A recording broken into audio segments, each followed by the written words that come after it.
নমস্কার। আজকে আমরা হাজির হয়েছি শব্দ প্রকাশনের দপ্তরে। ক্যামেরার পিছনে বিকাশকল্প শব্দের কর্ণধার উনি বসে আছেন।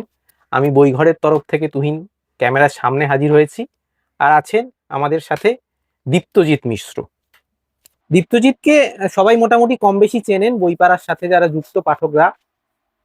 দীপ্তজিৎ মূলত অনুবাদের কাজই করছো দীর্ঘদিন ধরে, এবং দীপ্তজিতের একটা আপকামিং বই যেটা আসতে চলেছে জুলাই মাসে, এখন তারিখ নির্ধারিত হয়নি। তো সেই রকম একটা বই নিয়েই আজকে আমরা কথা বলবো। যদিও এই বইটা বলা যেতে পারে একটা দ্বিতীয় পর্ব আগে প্রকাশিত আর একটা বইয়ের। সেই বইটা হচ্ছে দ্য আনঅফিসিয়াল শার্লক হোমস। এই বইটারই একটা দ্বিতীয় পর্ব আসতে চলেছে। তো দীপ্তজিতের কাছে আমরা প্রথমেই একটা প্রশ্ন রাখবো যে এই যে বইটায় শার্লক হোমসকে আমরা সবাই কম বেশি চিনি, বেশি চিনি, আনঅফিসিয়াল কেন আমরা কথাটা বইটার সাথে যুক্ত হয়েছে? আনঅফিসিয়াল করার কারণ দুটো ব্যাপার একটু বলে দিই। সেটা হচ্ছে যে আমরা একটু বেশি চিনি, কিন্তু আমাদের চেয়ে অনেক বেশি চেনে সারা বিশ্বে এরকম দুটো সোসাইটি আছে। আচ্ছা, ঠিক আছে, তার মধ্যে একটা হচ্ছে যারা যারা ব্রিটিশ মূলত, তারা নিজেদেরকে বলে হোমসিয়ানস। আচ্ছা, আর যারা আমেরিকান তারা বলে শার্লকিয়ান, যেহেতু আচ্ছা। ওদিকে নাম ধরে ডাকার প্রচলনটা বেশি। তো এবারে তারাই এখানে যে গল্পগুলো সংকলিত হয়েছে সেটা ওদেরই দেওয়া না। কেন দেওয়া নাম সেটা একটু বলি। সাধারণত শার্লক হোমসের নাম যদি আমরা গুগল করি, শার্লক হোমসের কটা কি গল্প আছে যদি জানতে চাই, আমাদের সিধু জাটা সাহেব উত্তর দেবেন 56টা ছোট গল্প আর 4টে উপন্যাস। আচ্ছা, কিন্তু সেটা পুরোপুরি ঠিক নয়। আচ্ছা, মানে এই হিসেবটা ধরা হয় ডয়েল যখন মোটামুটি একটু নাম করলেন, স্ট্র্যান্ডেই মূলত শার্লক হোমসের গল্প প্রকাশিত হচ্ছে, উপন্যাস প্রকাশিত হচ্ছে, তার সঙ্গে আমেরিকায় অন্যত্র প্রকাশিত হচ্ছে, সেটাকে ধরছি না, আমি স্ট্র্যান্ডটাই ধরছি এবার। আচ্ছা, কিন্তু কারণ বাকিগুলো সমস্ত রিপ্রিন্ট। তো কিন্তু তার বাইরেও ডয়েল আরো দুটো হোমসের গল্প লিখেছিলেন। আচ্ছা। মানে হ্যাঁ, হোমসের নাম করেই হোমসের নাম করে ওনার নামেই গেছে, কিন্তু অবশ্যই হোমসের অন্যান্য গল্প হচ্ছে এটার আয়তন অনেক ছোট। আচ্ছা, একটার শব্দ সংখ্যা বোধ হয় 700 বা 800, আর একটা 1200। আচ্ছা, হ্যাঁ, কিন্তু এগুলো অবশ্যই ডয়েলের নামে অ্যাক্রেডিটেড। সেই দুটো নিয়ে তাহলে হচ্ছে মোট 62টা ছোট গল্প, মানে 62টা টোটাল গল্প হয়, 58টা ছোট গল্প, 4টে উপন্যাস।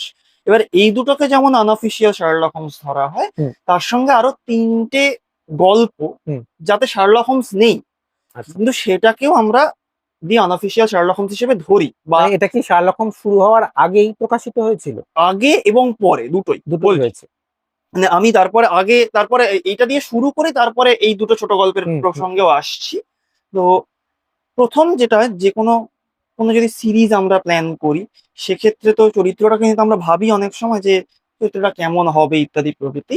ডয়েলও ভাবছিলেন। আচ্ছা, এবং এই গল্পটা যেটা বলছি, এটা এই স্টাডি ইন স্কারলেট, অর্থাৎ ডয়েলের যেটা প্রথম হোমসের উপন্যাস, সেটা লেখারও প্রায় 1-1.5 বছর আগের কথা। তো তখন উনি স্ট্র্যান্ডের পাতায় একটা গল্প লিখলেন, আঙ্কেল জেরেমিজ হাউস হোল্ড বলে। হুম, এবার সেখানে দেখা যাচ্ছে গল্পের যে গোয়েন্দা চরিত্রটি, সে একটা ডাক্তার।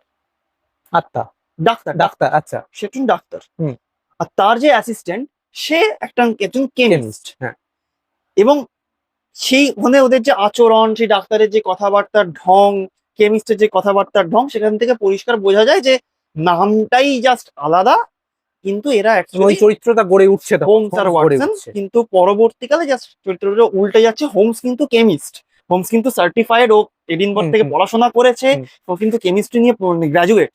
সুতরাং সেই চরিত্রটা পাচ্ছে হোমস, হুম, আর ডাক্তার হয়ে যাচ্ছে ওয়াটসন। ওয়াটসন, হ্যাঁ, তো এই জন্য আঙ্কেল জেরেমিস হাউসহোল্ডকে অনেক হোমস গবেষকই বলে থাকেন যে এটা বলা যেতে পারে আমাদের ভাষায় প্রোটোটাইপ।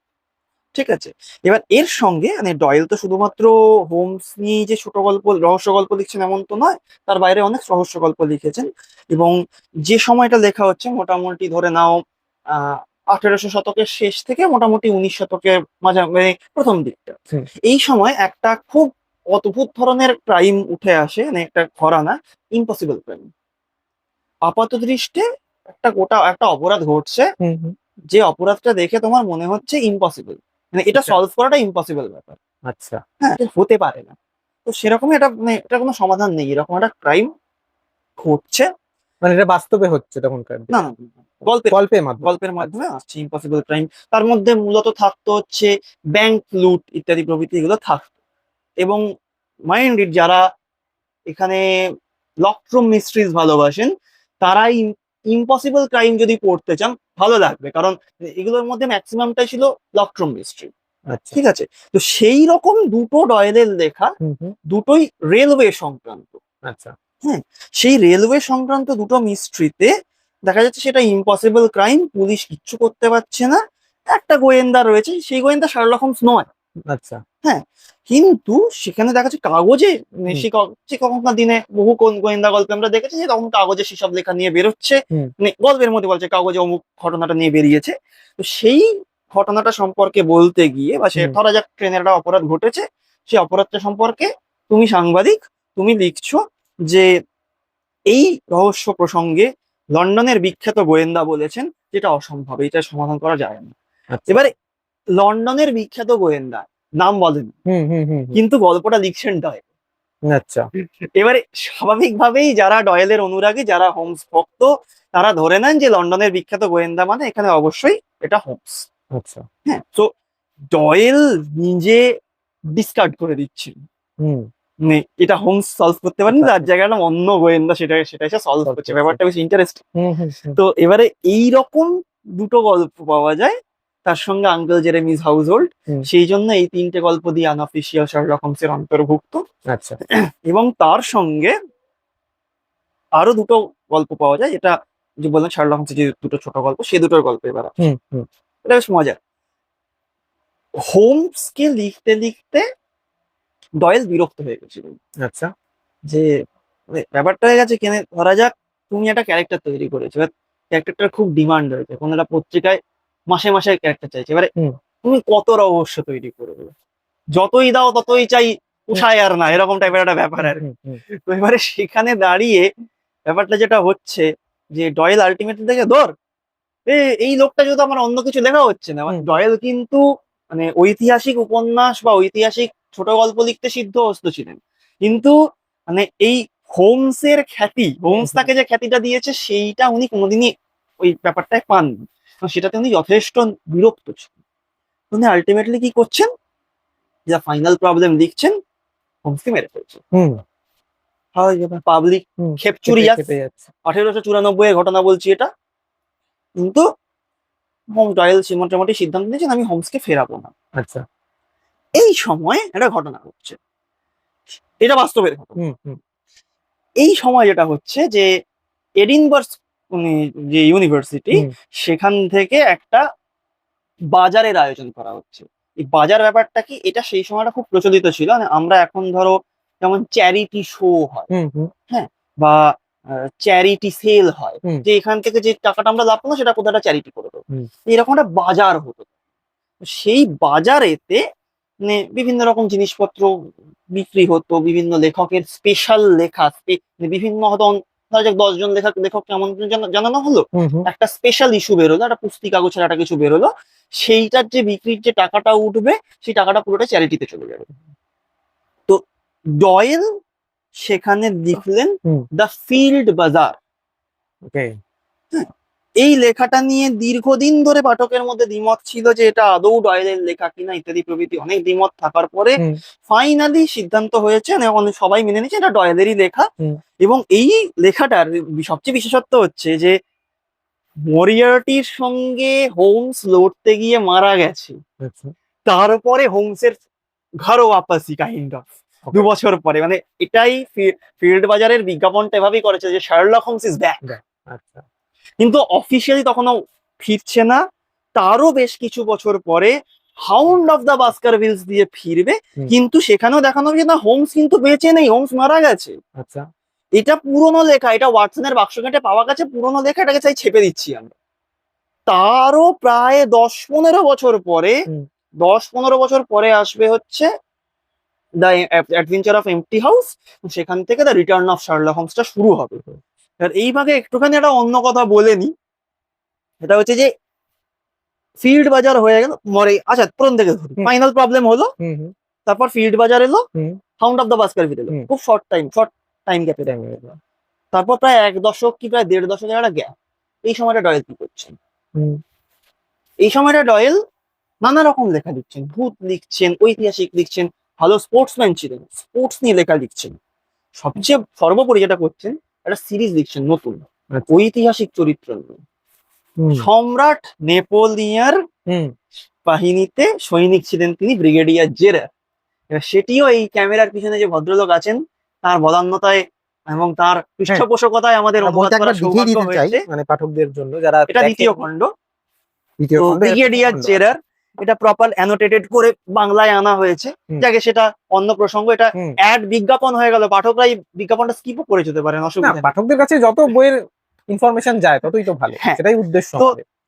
এখানে ফিল্ড বাজার বেরিয়ে গেল, ফিল্ড বাজারের গল্পটা হলো। আচ্ছা। এবার আর একটা গল্প ছিল, how Watson learned the trick. হুম এই গল্পটা খুব মজার, মানে এই গল্পটা বেসিক্যালি ওয়াটসন ক্লেম করছে যে তুমি কি করে ডিডাকশন করো সেটা আমি হুম ধরে ফেলেছি। হ্যাঁ, আলটিমেটলি হোমস ওকে পাতি পাতি কথায় চাটবে, চরম চাটবে, চেটে বলবে কিচ্ছু পারো না, মানে ঢপ, কিচ্ছু পারো, কিচ্ছু বোঝো না। তো এই গল্পটা লেখা হয়েছিল একটা ডলস হাউসের জন্য। ওকে। পাতি কথায় পুতুলের বাড়ি। পুতুলের বাড়ি জানেন নিশ্চয়ই সবাই, তুমিও জানো। হুম হুম পুতুলের বাড়িতে জানে এখনকার দিনে কি হতো, যারা অভিজাত যেসব পরিবার হুম থাকতো, হুম টাকা পয়সার তো অন্ত নেই, বাংলায় বলে যে টাকা পয়সা থাকলে আমরা ভূতের বাপের শ্রাদ্ধ দিই, ওরাও সেরকমই পুতুলের জন্য বাড়ি তৈরি হতো, এবং সে বাড়ি হচ্ছে ফুললি ফার্নিশড বাড়ি। Right. এবং সেই বাড়িতে একটা আলাদা স্টাডি রুম আছে। হুম হুম সেই স্টাডি রুমের জন্য স্পেসিফিক্যালি বই চাই, বই আচ্ছা। তো সাজাতে হয়, সেই বই হুম কোথায় পাবে? হুম মিনি বুক তৈরি হতো, এইটুকু হুম হুম এইটুকু টুকু সাইজের মিনি বই, তাতে হাতে লেখা। সেই বইয়ের জন্য ডয়েলকে বলা যেত একটা শার্লক হোমসই দিতে হবে, মোটা টাকা নিয়েছিলেন, হুম হুম আলাদা ব্যাপার। হুম সেটার জন্য লিখেছিলেন how Watson learned the trick. Okay. কিন্তু এই বইটা, হুম যেটার কথা তুহিনদা শুরু করলো, এই বইটা সেখানেও শেষ হচ্ছে না। আচ্ছা। এখানে দুটো নাটক থাকছে কিন্তু তার সঙ্গে। হুম মানে যে প্রকাশিত বইটা তার মধ্যে এবার কি কি কন্টেন্ট ছিল সেটা একটু বলে দাও। সেটাই বলছি, সেটাই হচ্ছে যে আঙ্কেল জেরেমিস হাউস হোল্ড এবং দুটো রেলওয়ে মিস্ট্রি, সে দুটো হুম তো থাকছেই।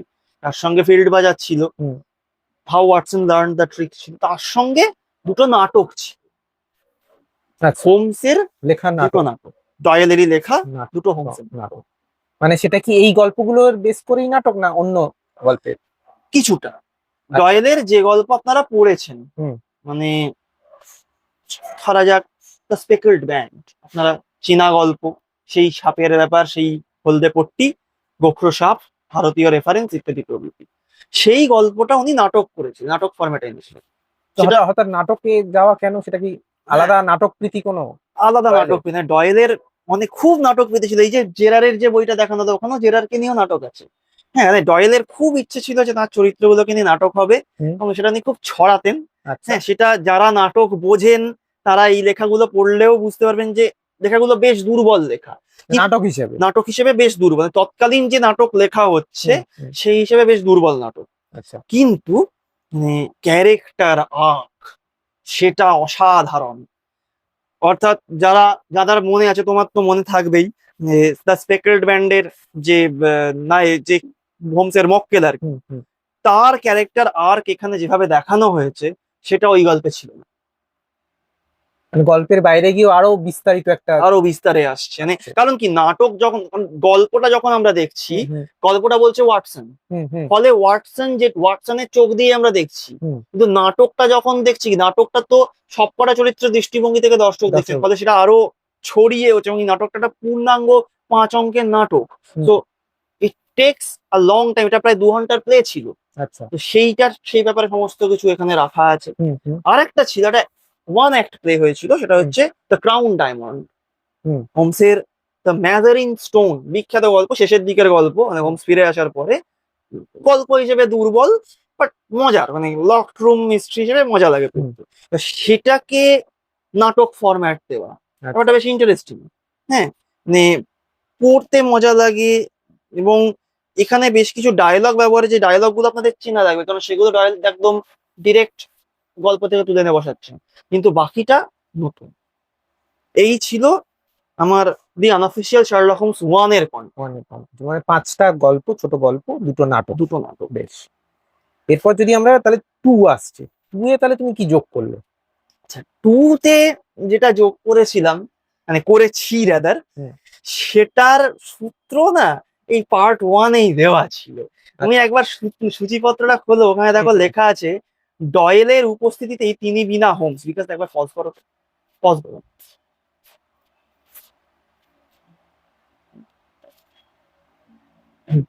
তো এখানে পরিশিষ্টতে একটা সেগমেন্ট ছিল ডয়েলের উপস্থিতিতেই তিনি বিনা হোমস। এটা খুব মজার ব্যাপার, মানে ডয়েল হোমসকে নিয়ে খুব বিরক্ত ছিলেন, ঠিক কথা, কিন্তু ডয়েল খুব টাকা পয়সাটা খুব ভালো মতো চিনতেন, ঠিক আছে, মানে সেদিক থেকে খুব সিরিয়াস। আচ্ছা। মানে যখন হোমসের একটা বিশাল খ্যাতি হচ্ছে তখন অন্য অনেকে ওই নামটা ভাঙিয়ে লিখতে গেছে, হ্যাঁ, মানে আচ্ছা। হোমস ক্যারেক্টারটাকে ব্যবহার করতে করতে গেছে। সেখানে ডয়েল তাকে মানে রীতিমতো উকিলের চিঠি ফিটি ধরিয়েছে, এরকম সিচুয়েশন হয়েছে। এবার সেখানে দাঁড়িয়ে তার উপস্থিতিতে তিনি তিনি ছাড়া হোমস কি করে হয়ে গেল? হুম তার তো অ্যাপ্রুভাল লাগছে, হুম হুম হুম সেটা কি করে হচ্ছে? এটা হচ্ছে এইভাবে, যে এই যে বললাম ডয়েলের নাটক প্রীতি, হুম। তো ডয়েল ওনার খুব ইচ্ছে ছিল প্রথম থেকে যে উনি হোমসকে নিয়ে একটা গল্প, সেটা নতুন গল্প, এইরকম যে এইখানে যে স্পেকল্ড ব্যান্ড হুম। বলছি বা ক্রাউন স্টোন বলছি, এগুলোর মতো নয় যে এক্সিস্টিং গল্প থেকে যে তোলা সেরকম নয়, কিন্তু সেটা প্রথম নাটকের হিসাবেই আসবে। একদম নাটক হিসেবে ফ্রেশ গল্প, হ্যাঁ একটা হ্যাঁ। নতুন গল্প। তো সেরকম ওনার একটা ইচ্ছে যে এরকম একটা নাটক উনি লিখবেন, উনি লিখে ফেলেছেন, হুম হুম হি ইজ ভেরি কনফিডেন্ট হুম যে আমি পারবো, লিখে ফেলেছেন। হুম। সেই সময়ের অন্যতম সফল নাট্যকার হুম। এবং অভিনেতা উইলিয়াম জিলেট। ওকে। হ্যাঁ, জিলেট ব্লেড নয়, জিলেট ব্লেডের আবিষ্কারটা আলাদা, আলাদা। ওনার ফ্যামিলির লোক কিনা আমি জানি না। তো এবারে উইলিয়াম জিলেটের কাছে উনি গেছেন, ভদ্রলোককে সত্যিই দেখতে অনেকটাই ওই রকম, হুম। মানে হোমসেরই মতো লাগে। আচ্ছা। তো তখন গিয়ে বলছে যে আমি এরকম ভেবেছি, একটা নাটক লিখেছি, আপনি, আমি চাইছি আপনি চরিত্রটা করুন, অভিনয় করুন। হুম, করবো, আচ্ছা ঠিক আছে, দিয়ে যান নাটকটা, আবার পড়ে দেখি, ভালো কথা। হ্যাঁ, জিলেটের এই ঘটনাটা যখন ঘটছে তার কিছুদিনের মধ্যে জিলেটের আমেরিকা tour। আচ্ছা। ঠিক আছে, ডয়েল বলেছেন, ডয়েল তখন সেলিব্রিটি। হুম হুম হুম হ্যাঁ, তো এবারে ডয়েল বলেছে যখন সিরিয়াস কিছু একটা ব্যাপার হবে, পড়ে দেখছে জিলেটের মাথায় আর হুম। এটা নাটক করা যাবে না। কেন আচ্ছা। করা যাবে না? হুম কারণ ডয়েলের লেখা, বিশেষ করে যারা ব্রিগেডিয়ার জেরারের নাটকগুলো যারা করেছেন তারা খুব স্পেসিফিক্যালি দেখবেন যে ডয়েলের নাটকে হুম ডায়ালগ যত না থাকে হুম। তার চেয়ে বেশি থাকে বর্ণনা। আচ্ছা। ক্যারেক্টারটা হাত নাড়ছে, এই করছে, সেখানে ক্যারেক্টার গুলো শান্ত থাকতে পারে না 2 মিনিট, ওকে। সারাক্ষণ কিছু না কিছু একটা সেই করে যাচ্ছে। বর্ণনাটা হ্যাঁ, এবং থাকছে। এবং তার সঙ্গে স্টেজ সেটিং, মাথা হুম খারাপ করে দেওয়ার মতো স্টেজ সেটিং, সেই জিনিস করা সম্ভব না।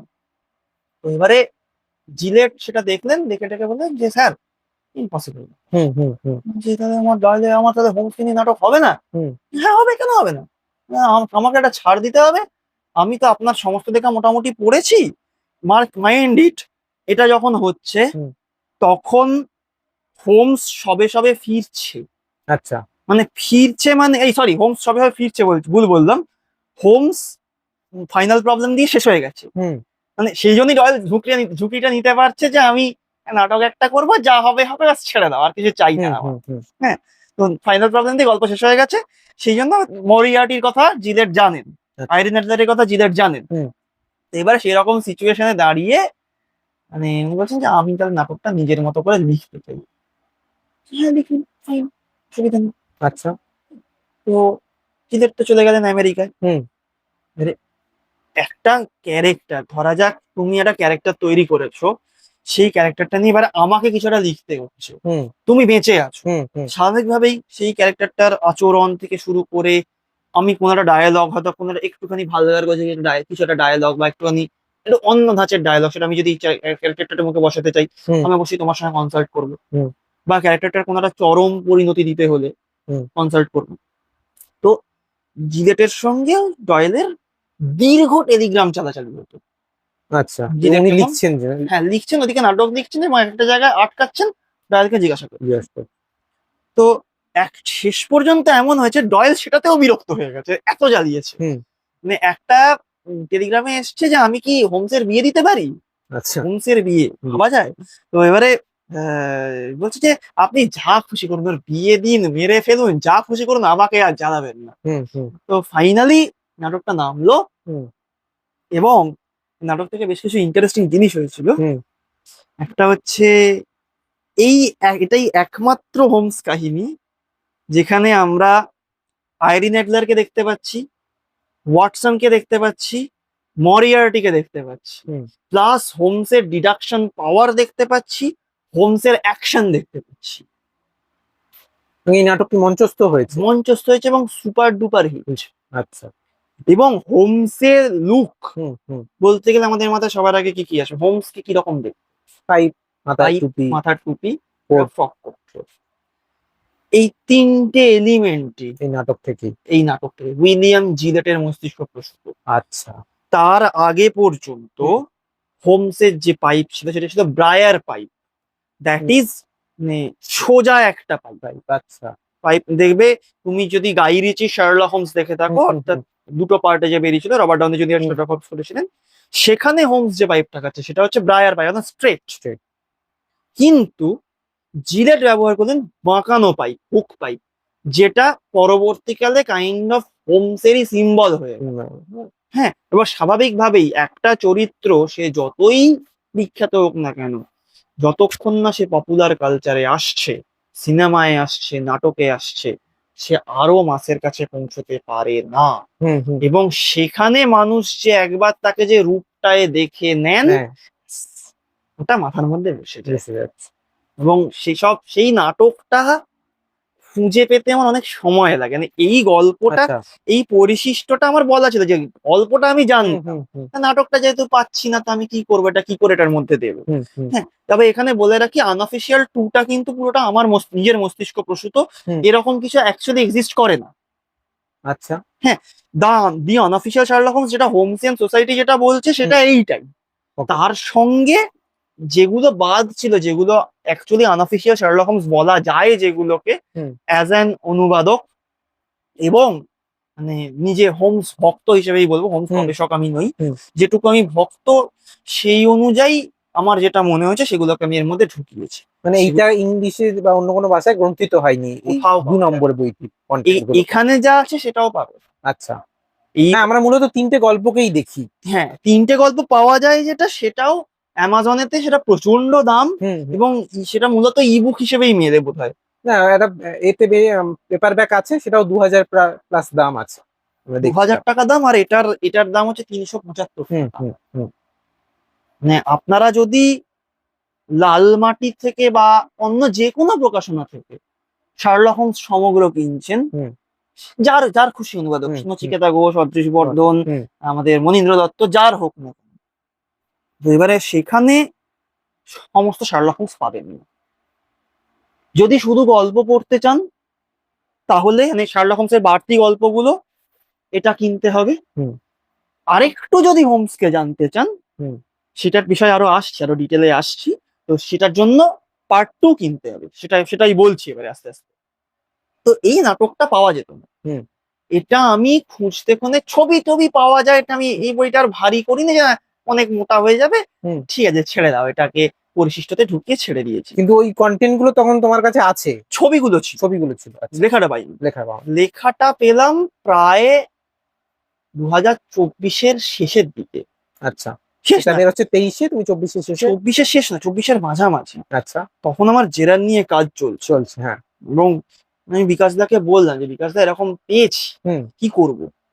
বলছে একটু দাঁড়িয়ে যাও, তুমি তো জেরারটা নিয়ে করছো, হুম এটা করে না, তারপর করবে। আর তারপরে নানা রকম প্রজেক্ট ছিল, ডিলে হয়েছে, টুকটুক টুকটুক করতে করতে সময় লেগেছে। হুম। এবং সেই সময়ে এই যে ডিলেটা হলো, তাতে আমার দুটো লাভ হলো। আচ্ছা সেটা হচ্ছে যে আমি ডয়েলের লেখা আর একটা হোমসের গল্পের সন্ধান পেলাম। আচ্ছা সেটা প্রসঙ্গে পরে আসবো। তার আগে আর একটা জিলেটের লেখা আর একটা নাটকের সন্ধান পেলাম, সেটাও হোমসকে নিয়ে। আচ্ছা। কিন্তু সেটা ছোট নাটক। এবং নাটক। হ্যাঁ, সেটাও নাটক, কিন্তু ছোট নাটক। আচ্ছা। এবং মজাটা হচ্ছে, গোটা নাটকটায় হোমসের একটিও ডায়লগ। হোমস ক্যারেক্টারটা উপস্থিত, কিন্তু হোমস ডায়লগ নেই। ক্যারেক্টারটা আছে, সে স্টেজে থাকছে, হুম হাঁটাচলা করছে, মূকাভিনয় করছে, হুম হুম। কোনো কথা নেই। বাহ। এটা খুব মজার ব্যাপার। এই নাটকটার নাম ছিল পেইনফুল প্রেডিকামেন্ট অফ শার্লক হোমস। ব্যাপারটা হচ্ছে কি, এখন নিশ্চয়ই তুমি আইনক্স বা পিভিআর এ সিনেমা দেখতে যাও। হুম হুম হুম হুম। সিনেমা শুরুর আগে কি হচ্ছে, একটা বিজ্ঞাপন থাকে, চাচ্ছে। বিভিন্ন ট্রেলার ইত্যাদি প্রভৃতি হচ্ছে। কোনো বড় নাটক শুরু হুম হওয়ার আগে হুম। একটা ছোট নাটক অভিনীত হতো, একই টিম করতো। আচ্ছা। মানে ধরা যাক, আহ একটা একটা নাটকের দল তো শুধুমাত্রই যারা অভিনয় করছেন তাদেরকে দিয়ে হয় না, হুম হুম হুম। আরো অনেকে থাকেন যারা হয়তো সেই নাটকটাই অভিনয় করছেন না, অন্য নাটকে অভিনয় করেন, পিছনে স্টেজের পিছনে কাজ করার Backstage লোক থাকে। কাজ। হুম, তো এরকম যারা ওই নাটকটা অভিনয় করছেন না, সেরকম কয়েকজন মিলে এই ছোট্ট নাটকটা মঞ্চস্থ করতেন। আচ্ছা। ঠিক আছে? এবং এই ছোট নাটকটায় খুব মানে অদ্ভুত ভাবে এখানে এখানে আমরা যখন মঞ্চস্থ হচ্ছে, একজন খুব অদ্ভুত লোককে আমরা দেখতে পাচ্ছি যখন মানে ব্যাপারটা হয়। তবে এইটা পুরোটা শোনা কথা, আমি 100% শিওর নই। বেশ কিছু বইপত্র ঘেটেছি, সদুত্তর পাইনি। হোমসের যখন ঘর ওয়াপাসি হয়ে যাচ্ছে, রিটার্ন অফ শার্লক হোমসে দেখা যাচ্ছে যে বিলি বলে একটা ক্যারেক্টারকে আমরা দেখতে পাচ্ছি। হোমসের এই কাইন্ড অফ বলতে পারো খানসামা টাইপ একটা বাচ্চা ছেলে, সে হোমসের 5 ফরমাস খাটে। হ্যাঁ, তো আহ, এই যে পেইনফুল প্রেডিকামেন্ট অফ শার্লক হোমস নাটকটা, এটা অনেক পরের অ্যাডিশন। মানে যখন এই আগের শার্লক হোমসের প্লেটা যেটা বললাম, পাঁচটা অঙ্কের যে নাটক, সেই নাটকটা আরো অনেক আগে হয়ে গেছে। এই নাটকটা যখন প্রায় 100টা নাইট পেরিয়ে গেছে, তার সেই রকম সময় মোটামুটি এই পেইনফুল প্রেডিকামেন্ট অফ শার্লক হোমসটা ঢুকছে। ডয়েল বেঁচে, কিন্তু ডয়েলের অ্যাপ্রুভালেই সবটা হচ্ছে। সেখানে বিলি বলে যে ক্যারেক্টারটা, এই ছোট্ট নাটকটাই বিলির রোলটা খুব সাংঘাতিক রকমের বেশি, মানে খুব গুরুত্বপূর্ণ একটা রোল। এই বিলি চরিত্রটা যিনি করেছিলেন, তাকে আমরা সবাই চিনি। আচ্ছা। মানে যারা হোমসকে চেনেন না তারাও চেনেন। আচ্ছা। Charlie Chaplin. বাহ। খুব অল্প বয়স তখন ওনার, 10-12 বছর বয়স হবে। মা অপেরায় গান গাইতেন, সেই জন্য ওনার ছোট থেকেই অভিনয়ের প্রতি খুব আগ্রহ ছিল। মানে এই নাটকটায় অভিনয় করার সুযোগ পান। হ্যাঁ, তবে এটা 100% শিওর না। মানে কেউ বলে বিলি চরিত্রটা যেহেতু মূল নাটকটাতেও আছে, কেউ বলে যে বিলি নাকি মূল নাটকে অভিনয় করেছিল চার্লি চ্যাপলিন, কেউ বলে এই নাটকটা অভিনয় করেছিল। ফলে 100% শিওর নেই বলে এই বিষয়ে আমি বেশি ডিটেলে কিছু বলতে পারি। আচ্ছা, ঠিক আছে, তো এই দুটো নাটক পাওয়া গেল। তার সঙ্গে আরো দুটো অদ্ভুত লেখা পেলাম, দুটো ডয়েলের লেখা। আচ্ছা। হোমসকে রিলেটেড। একটা হচ্ছে ডয়েলের যে আবার ওই নাটক প্রীতি, ভয়ঙ্কর নাটক প্রীতি, শেষ বয়সে এসে আবার মাথা চাড়া দিয়েছিল যে হোমসকে নিয়ে আর একটা নাটক, মানে হোমসের গল্প নিয়ে রাদার নাটক। এবং এটা একটা এমন নাটকের কথা বলছি যে নাটকে হোমস নেই। আচ্ছা। কিন্তু সেটা এই বইতে সংকলিত হবে। কেন হবে? কারণ হোমস না থাকলেও এই নাটকটায় ওয়াটসন আছে। আচ্ছা। এবং আরো অন্য সমস্ত যতগুলো চরিত্র আছে, সবকটা চরিত্রই হোমসের একটা গল্প, শুধু হোমস নেই। বা হয়তো ওনার একদম শেষ পর্যায়ে গিয়ে আনার পরিকল্পনা ছিল, আমি জানি না। হ্যাঁ, কারণ উনি নাটকটা শেষ করে দিতে পারেন, মারা যান। আচ্ছা, যে অসম্পূর্ণটাই এখানে তুমি রেখেছো। অসম্পূর্ণটাই রেখেছে। কি ব্যাপার এটা? ব্যাপারটা হচ্ছে, এটাও একটা পরিচিত গল্প আমাদের, স্টাডি ইন স্কারলেট। ওকে। এই স্টাডি ইন স্কারলেট কিন্তু হোমসের অন্যান্য যে গল্প বা উপন্যাস, তার থেকে অনেকটা আলাদা।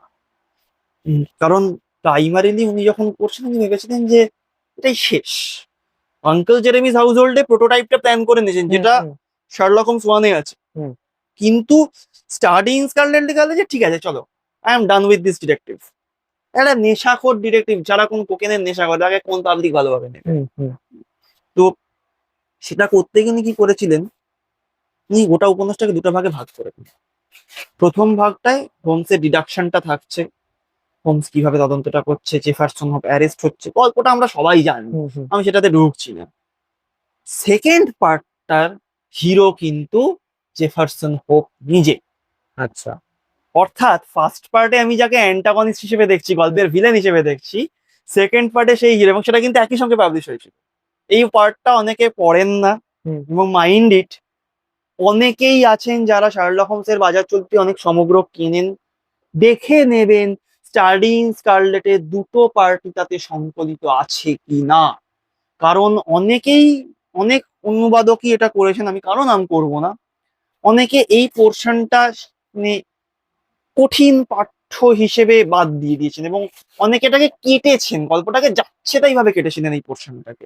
হ্যাঁ, এটা বেসিক্যালি সেই সময়ে গোটা ইউরোপ জুড়ে যে জাতিবিদ্বেষ চলছে, মরমন ভার্সেস যারা ওখানকার ইন্ডিজিনাস পিপল, সেই দ্বন্দ্বটা তুলে ধরেছিলেন ডয়েল সাংঘাতিকভাবে। কিন্তু মাইন্ড ইট, ডয়েল কিন্তু অত্যন্ত ঘোড়া লোক, নিজের দেশ সম্পর্কে সাংঘাতিক গোড়া। হ্যাঁ, মানে বহু জায়গাতে তা সেটার প্রমাণ পাওয়া যায়, তার বহু প্রবন্ধে পাওয়া যায়। তারপরেও ডয়েল এটা লিখছিল, সেটা একটা অসাধারণ মানে পিস, মানে স্টাডি ইন স্কারলেটের সেকেন্ড পার্টটা ইটসেলফ একটা গবেষণার জায়গা। তো সেই সেকেন্ড পার্টটাকে উনি নাটক হিসেবে রূপান্তর করেছিলেন, সেখানে ওয়াটসন পর্যন্ত ঢুকেছিল, আচ্ছা।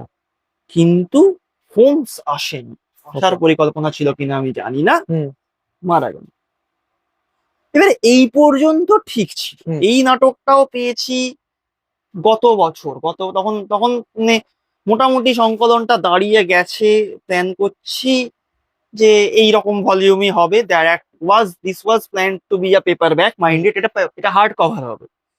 This was plan to be a paperback, যাতে একটু দামটা সাধ্যের মধ্যে থাকবে। অবশ্যই পেপার ব্যাক আর হার্ড কভারের মধ্যে বিকাশ দা কতটা দামে তফাৎ হবে? 30 টাকা মতো তো বেশি হয়, যাতে পাঠকের অন্তত সামান্য টাকাও বাঁচে আর কি। তো সেকেন্ড পার্টটা আমরা হার্ড হার্ড কভারে পাচ্ছি। Hard cover. তো এবারে প্রাইমারিলি প্ল্যান ছিল আমার পেপার ব্যাক, এবারে তখন আমি নাটকটা পেলাম, বিকাশ দা পেলাম, বিকাশ দা বড় হবে কিন্তু, হুম। ফাইন করলাম। আর একটা যেটা, এটা আমি একদম রিসেন্টলি হালে 2-3 মাস আগে নাটকটার সন্ধান পাই। এই নাটক না, অ্যাকচুয়ালি গল্প। একটু আগে যেমন ফিল্ড বাজারের কথা বললাম, হাউ ওয়াটসন দ্য ট্রিকের কথা বললাম, এরকম আর একটা হয়েছিল, ব্রিক বাজার। আচ্ছা এটা খুব মজার, মানে এই গল্পটা নিয়ে না এখনো দ্বিমত হচ্ছে, মানে এখনো পর্যন্ত এটা বছর 10 আগেই গল্পটা পাওয়া গেছে সব আচ্ছা, মানে তুমিও পেয়েছো তাহলে হালে। হালি। একদম, মানে আমি গল্পটার অস্তিত্বের কথা জানতামই না। হুম হুম হুম আমার বেশ কিছু পরিচিত বন্ধু বান্ধব আছেন যারা হোমস নিয়ে রীতিমতো গবেষণা করেন, মানে গবেষণা স্তরে গিয়েই তারা গবেষণা করেন। হুম হুম হুম। হ্যাঁ, তো এবার তাদের সঙ্গে কথা বলতে বলতে এরকম কন্টেন্টটা নিয়ে আলোচনা হচ্ছে ইত্যাদি প্রভৃতি, তখন হচ্ছে তুই বিগ বাজারটা রাখছিস না? বিগ বাজারটা আবার কি? আমি জানতাম না। হুম। বলছে এরকম এরকম ব্যাপার। না, তাই নাকি, এরকম আছে? খুঁজতে গিয়ে পেলাম হুম জিনিসটা। হুম গল্পটা খুব ইন্টারেস্টিং, গল্পটা এখন বলছে বইতেও থাকবে, গল্পটা ছোট করে থাকবে। তো 2015 সালে স্যার ওয়াল্টার এলিয়ট বলে এক ভদ্রলোক, হুম। বয়স হয় তার 80 বছর তখন বয়স, এখনো তিনি বেঁচে আছেন। তো ওয়াল্টার এলিয়ট তার বাড়ির চিলেকোঠা থেকে একটা পুস্তিকা পেলেন। আচ্ছা। পুস্তিকাটা কত বড়, হার্ডলি 100 পেজের একটা 3 বাইন্ডিং একটা বই, লম্বাটে, মানে ধরা যাক এই বইটার হাফ উইডথে হুম। আর একটু লম্বা, এই রকম মতো লম্বা। আচ্ছা। ঠিক আছে, হুম।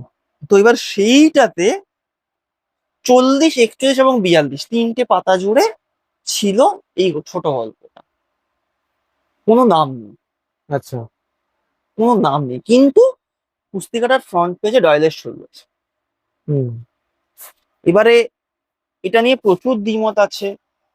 অনেক হোমস গবেষকেরই মতে যে ডয়েল এটা সই করছেন মানেই তো এটা নয় যে উনি ওটা অ্যাকনলেজ করছেন হুম ওটা ওনার হুম লেখা বলে। হুম কিন্তু সেখানে দাঁড়িয়ে এটা মনে রাখতে হবে যে ডয়েল কিন্তু নিজের যে ক্যারেক্টারটা, এই হোমস ক্যারেক্টারটা, সেটার ব্যাপারে অত্যন্ত মানে গোঁড়া, খুব রক্ষণশীল হুম হুম ক্যারেক্টারটাকে নিয়ে। হুম। সুতরাং র্যান্ডাম অন্য কেউ লিখছে, উনি সেটা দেখবেন, দেখেও জীবিত তারপর সেটা জীবিত থাকা অবস্থা। জীবিত থাকা অবস্থায় ওনাকে না জানিয়েই লিখছে, এরকম হুম হুম সিচুয়েশন যদি হয়, হুম বা জানিয়ে লিখলেও উনি সেটা সই করে দেবেন, অ্যাপ্রুভ করে দেবেন, হুম সেটা হবে না। হুম হুম এবং এই পত্রিকাটা বেরোনোর কারণটা আগে বলি। হুম। ব্রিটেন আর স্কটল্যান্ডের যে সীমানা, সেই সীমান্তবর্তী অঞ্চলে সেলকার্ক বলে একটা শহর, স্কটল্যান্ডের শহর এটা, ঠিক হুম। আছে? তো ব্রিটেন, মাইন্ড এটা কিন্তু ব্রিটেনের নয়, এটাও গবেষকদের যুক্তির একটা অন্যতম যুক্তি হুম। যে সেলকার্কের যখন ঘটনা, তাহলে এটা কেন ডয়েলের হতে যাবে, এটা ডয়েলের লেখা নয়। তো সেলকার্কের এখানে একটা ব্রিজ ছিল, এই ব্রিজটা ধুয়ে নষ্ট হয়ে যায়। এবারে এই ব্রিজটা খুব পুরনো ছিল বলে নষ্ট হয়ে গেছে, ফাইন। হুম এবারে স্থানীয়রা প্ল্যান করেন যে এটাকে নতুন করে তৈরি করা হবে, টাকা কোথা থেকে হুম আসবে? হুম সেরকমই একটা ফান্ডরেজার হিসেবে, যেমন ফিল্ড বাজারের ক্ষেত্রে ছিল, সেরকম একটা ফান্ডরেজার হিসেবে হুম এরকম একটা বাজার বসে। হুম সেই বাজারটার ছিল শুক্র, শনি, রবি। হুম। তার মধ্যে শনিবারের দিনটা উদ্বোধন করছেন ডয়েল নিজে গিয়ে, আচ্ছা। সেটার বিজ্ঞাপন বেরিয়ে, সেই বিজ্ঞাপন এই বইতে থাকছে। হুম হুম সে এবার তাহলে আমার পয়েন্ট হচ্ছে, তাহলে যদি সেই বিজ্ঞাপনটা দিয়ে থাকে, ডয়েল সেখানে নিজে গিয়ে উদ্বোধন করছে, যাতে কপি মানে আরেকটু বেশি কিছু কপি বিক্রি হয়, সেই জন্য নিজে সই করে আসছে, হুম হুম। কেন মেনে নেবো না যে এটা এটা ওনার লেখা তাহলে নয়? হ্যাঁ বাহ। এছাড়া অনেকে ডয়েল লিখন শৈলী ইত্যাদি প্রভৃতি নিয়ে অনেক প্রশ্ন করেন।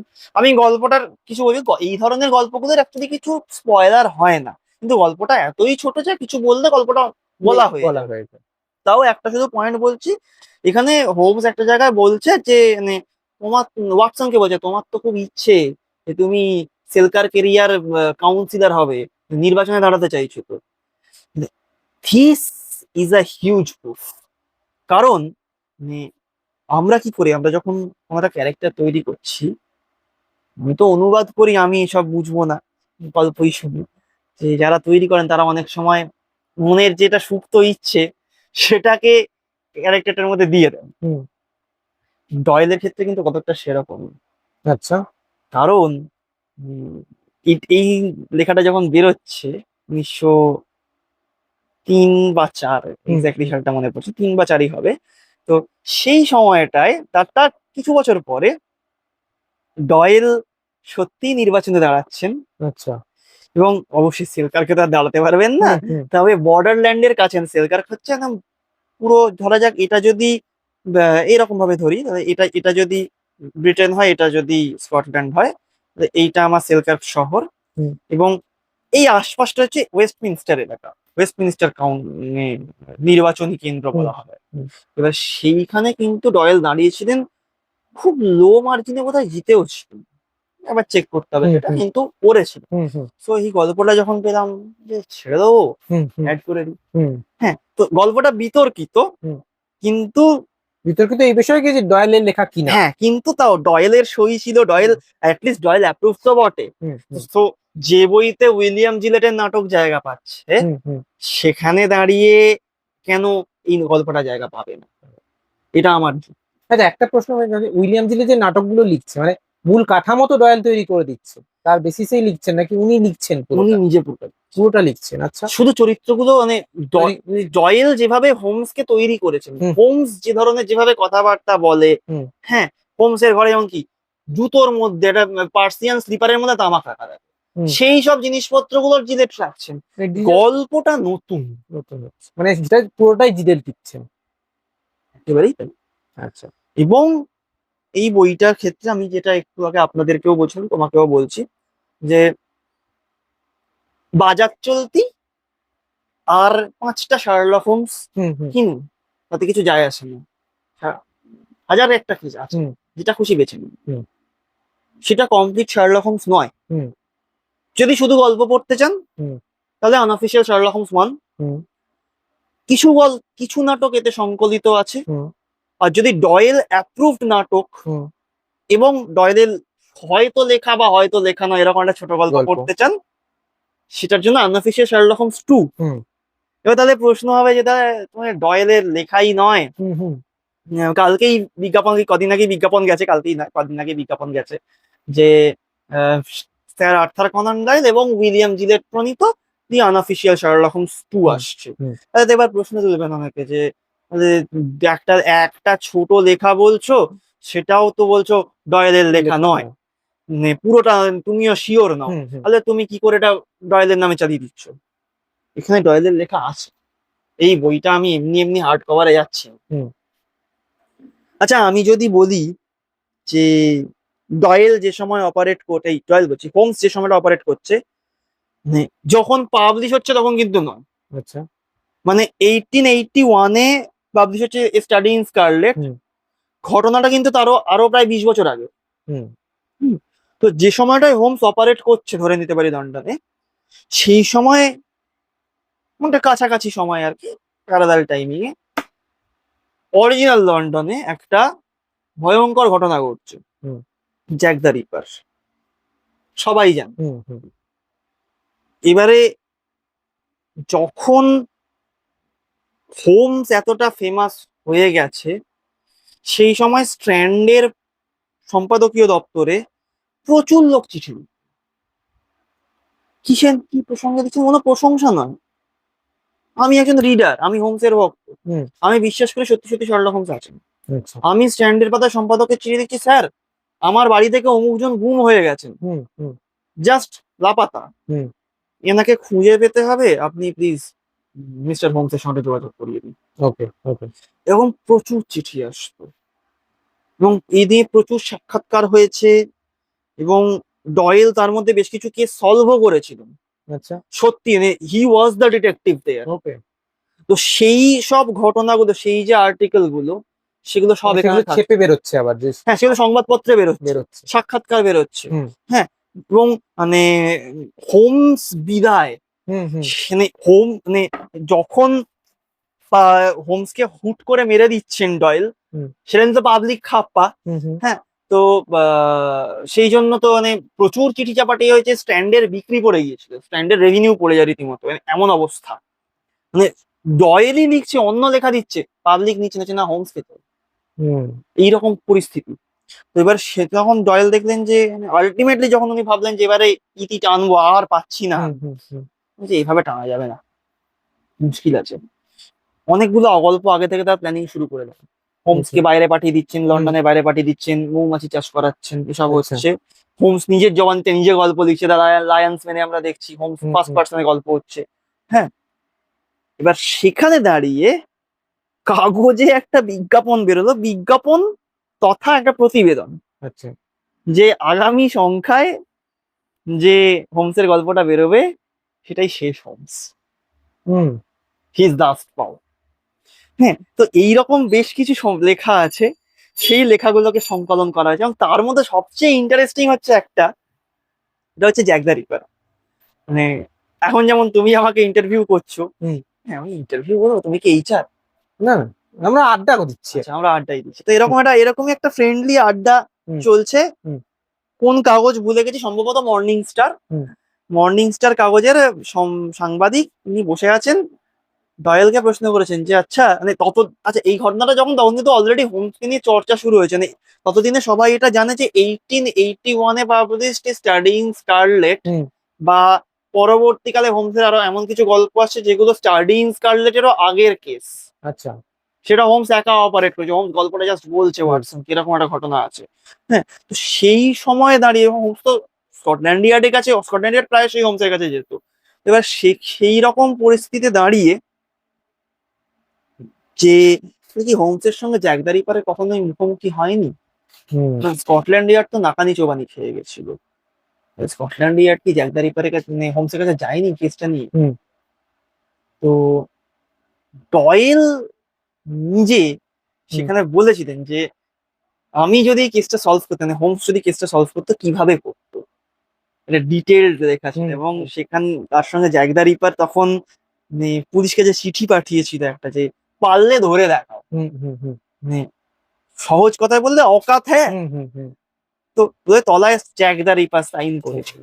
তো সেই চিঠি ফিটি সমস্ত কিছু জোগাড় করেছি, হুম, করে সেসব এই বইতে দেওয়া হয়েছে। অ্যান্ড লাস্টলি লাস্টলি হুম, বইয়ে আরেকটা মজার জিনিস থাকছে, যারা হার্ডকোর হোমসিয়ানস এবং অন্ধভক্ত, হোমস বলে গুলে খাওয়া, হুম, তাদের ব্যাপারটা খুব মজা লাগবে।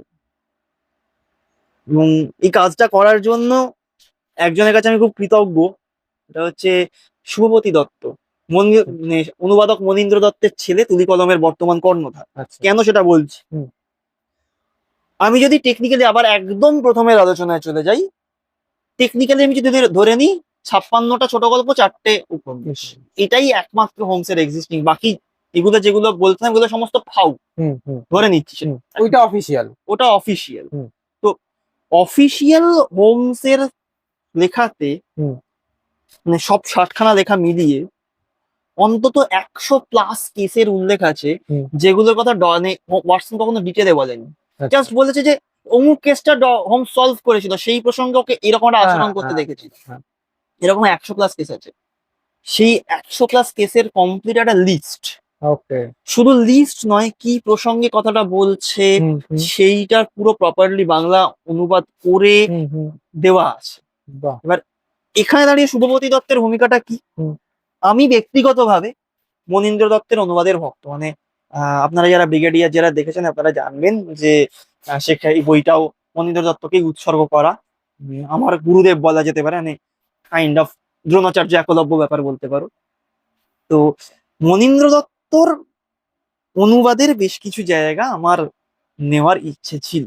আচ্ছা। কারণ মানে আমার কেন জানি না এখনো মনে হয় যে শার্লক হোমস অনুবাদ করার মতো ধ্যাসটামোটা আমি এখনো করতে পারবো, মানে অত ক্ষমতা তৈরি হয়নি আমার। হুম হুম ঠিক আছে, তো সেখানে দাঁড়িয়ে আমি শুভপতি দত্তকে ফোন করে আমি ব্যাপারটা বলি যে স্যার এরকম এরকম ব্যাপার, আমি এই কাজটা আমি করছি, হুম আমি শুধুমাত্র রেফারেন্স টুকু দেবো, মানে ধরা যাক হয়তো একটা গোটা গল্প আছে আর সেখানেতে 3টে লাইনে বলা আছে হুম এরকম, তো ওই 3টে লাইন তুলবো এবং আমি অবশ্যই সংস্করণ পেজ নাম্বার সমস্ত মেনশন করে হুম প্রপার একাডেমিকরা যেভাবে করে সেভাবেই হুম হুম, শুভপতি বাবু সেটার অনুমতি দেন।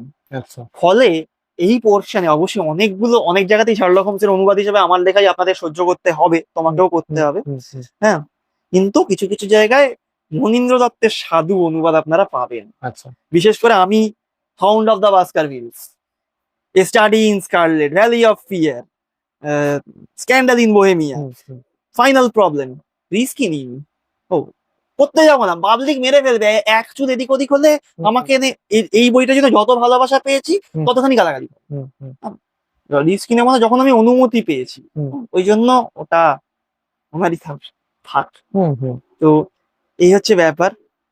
জ্যাক দ্য রিপার নিয়ে একটা মজার গল্প বলা যায়, কিন্তু সেটা কি আজকের গল্পে বলবো নাকি তো মানে সেটা আমরা আরেকটু অন্য ভাবে অন্য একটা অন্য একটা সেশন দিনে আমরা বলছেন, আরেকটা কারণ session- সেটার সঙ্গেও ডয়েলেরই সম্পর্ক হুম আছে। হুম সেটা থাক, আজকে হুম থাক। হুম হুম। হ্যাঁ, তো তাহলে এই মোটামুটি হচ্ছে একটা ব্যাপার। সামারি দাও যে সেকেন্ড পার্টে আমরা কি পাঠক কি কি পাচ্ছে। সেকেন্ড পার্টে হচ্ছে ফার্স্ট পার্টের শেষে যেটা আমি হিন্ট দিয়েছিলাম হ্যাঁ। যে ডয়েলের উপস্থিতিতেই তিনি বিনা হোমস, সেই যে নাটকটার উল্লেখ করেছেন সেই হুম নাটকটা তো থাকছেই। হুম তার সঙ্গে জিলেটের লেখা আরেকটা নাটক থাকছে যেটা ডয়েল অ্যাপ্রুভড। হুম তার সঙ্গে থাকছে ডয়েলের লেখা বা ডয়েলের লেখা নয় হুম, এরকম একটা ছোট গল্প, ডয়েলের লেখা একটা এমন অপ্রকাশিত নাটক এবং হুম, অসম্পূর্ণ নাটক যাতে হুম, হোমস নেই। নেই। হুম আর লাস্টলি দুটো জিনিস থাকছে, হুম এক হচ্ছে হোমস সম্পর্কে ডয়েলের বিভিন্ন কাগজে লেখা প্রতিবেদন বা হুম সেই সম্পর্কে কাগজে প্রকাশিত বিভিন্ন প্রতিবেদন। হুম আর দ্বিতীয় এবং তার মধ্যে 221 বেকার স্ট্রিট, হুম, এইটা নিয়ে একটা ইটসেলফ প্রতিবেদন আছে, মানে এই বিল্ডিংটা আদৌ ছিল না, আচ্ছা আচ্ছা। আর মানে কোনোদিনই এক্সিস্ট করতো না, হুম 219 ছিল। হুম হুম, আর লোকে ধরে নিত 219 বেকার স্ট্রিটটাই অ্যাকচুয়াল বেকার স্ট্রিট। আচ্ছা। এবার সেইটা নিয়ে প্রচুর কাইকিচির হয় এবং আলটিমেটলি দেখা যায় যে 221 মানে এখন আছে, হুম, সেটা রীতিমতো ওখানকার কর্পোরেশন থেকে অনুমোদন নিয়ে তৈরি করে, যেমন সেটা নিয়ে প্রচুর লোকের ভুল বোঝাবুঝি আছে। হুম, সেইটা নিয়ে একটা প্রতিবেদন প্রতিবেদন বেরিয়েছিল না সেটার। দয়াল নিজেই লিখেছেন সেটা, হ্যাঁ, ডয়েল নিজে লেখেননি, মানে সংবাদপত্রে সংবাদপত্রে বেরিয়েছে, বেরোচ্ছে। কিন্তু ডয়েলের সঙ্গে কথা বলে ডয়েলের সাক্ষাৎকার নিয়ে এটা নিয়ে হয়েছে নিয়ে আর কি। আসছে। মানে যে কটা প্রতিবেদন আছে সেখানে অবশ্য প্রত্যেকটাতেই ডয়েলের সঙ্গে সম্পর্কিত, কারণ হুম, ডয়েলের কোট সেখানে আছেই। ওকে। ডয়েলের কোট ছাড়া কোনো লেখা আমি ধরিনি। হুম হুম আর লাস্টলি যেটা অফিসিয়াল শার্লক হোমস হুম 60খানা, হুম, সেই অফিসিয়াল শার্লক হোমসের মধ্যে যে আনপাবলিশড কেসের কথা আছে সেগুলো। সেগুলো হুম, সংকলিত হয়েছে এই সংকলিত হয়েছে। বইতে। এই হচ্ছে ওভারঅল সামারি। হুম, তাহলে আমরা জানতে পারলাম যে জুলাই মাসে যে Sherlock Holmes unofficial Sherlock Holmes 2 আসছে সেখানে আপনারা কি কি পাবেন, এবং যারা শার্লক হোমসের ফ্যান, যারা গোয়েন্দা গল্পের ফ্যান, তারা তো অবশ্যই এই বইটার জন্য অধীর আগ্রহে অপেক্ষা করছেন আমরা জানি। প্রকাশকের কাছ থেকে আমরা এরকমই একটা আশা পাচ্ছি যে জুলাই, কোনো নির্দিষ্ট ডেট আপাতত আমরা বলছি না এই মুহূর্তে, ঠিক আছে। অনুবাদকও বলছেন না, কোনো রিস্ক নিচ্ছেন না, যে কারণ বললেই তার ঘাড়ের উপর চেপে দেবে, তারিখ এসে গেল বই এলো না কেন, ঠিক আছে।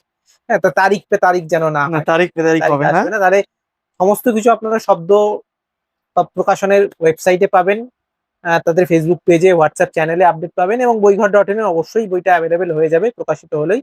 তাহলে দীপ্তজিৎকে অনেক ধন্যবাদ যে আমাদের সাথে এতটা সময় দেওয়ার জন্য, এবং এত বিস্তারে, মানে শার্লক হোমসকে নিয়ে বাংলায় মনে হয় এত বিস্তারিত আলোচনাই প্রথম হলো, মানে একটা ইউটিউব আসার পর একটা এই মাধ্যমে শার্লক হোমস নিয়ে বাংলায় আলোচনা।